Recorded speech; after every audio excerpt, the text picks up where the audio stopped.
ஜெகதீப் தன்கர் பதவி விலகியதை அடுத்து புதிய குடியரசு துணைத் தலைவரை தேர்வு செய்யும் பணிகளை தேர்தல் ஆணையம் தொடங்கியுள்ளது.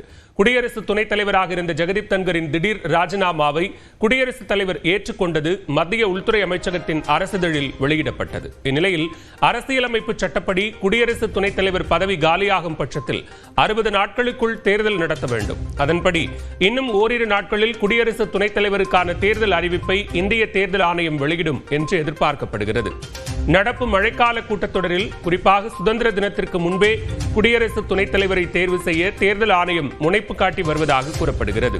இந்நிலையில் குடியரசு துணைத் தலைவருக்கான ரேசல் தேசிய ஜனநாயக கூட்டணியில் பீகார் முதலமைச்சர் நிதிஷ்குமார், பீகார் முன்னாள் முதலமைச்சர் கர்பூரி தாக்கூரின் மகனும் மத்திய இணையமைச்சருமான ராம்நாத் தாக்கூர், டெல்லி துணைநிலை ஆளுநர் வினய்குமார் சக்சேனா, ஜம்மு காஷ்மீரின் துணைநிலை ஆளுநர் மனோஜ் சின்ஹாவின் பெயர்கள் பரிசீலனையில் இருப்பதாக தகவல் வெளியாகியுள்ளது. இதில் மனோஜ் சின்ஹாவின் துணைநிலை ஆளுநர் பதவிக்காலம் ஆகஸ்ட் 6ஆம் தேதியுடன் நிறைவடைய இருப்பதால் அவருக்கான வாய்ப்புகள் அதிகம் இருப்பதாக கூறப்படுகிறது. நாடாளுமன்றத்தின் இரு அவை உறுப்பினர்கள் மற்றும் நியமன எம்பிக்களும் குடியரசு துணைத் தலைவர் தேர்தலில் பங்கெடுக்க முடியும். அந்த வகையில் 543 உறுப்பினர்களை கொண்ட மக்களவையில் ஒரு இடம் காலியாக உள்ளது.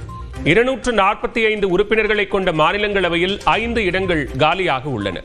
ஆக 2 அவைகளையும் சேர்த்து நாடாளுமன்றத்தில் எம்பிக்களின் எண்ணிக்கை 782 உள்ளது. இதில் குடியரசு துணைத் தலைவர் பதவிக்கு போட்டியிடும் நபர் வெற்றி பெறுவதற்கு 392 வாக்குகளை பெற வேண்டும்.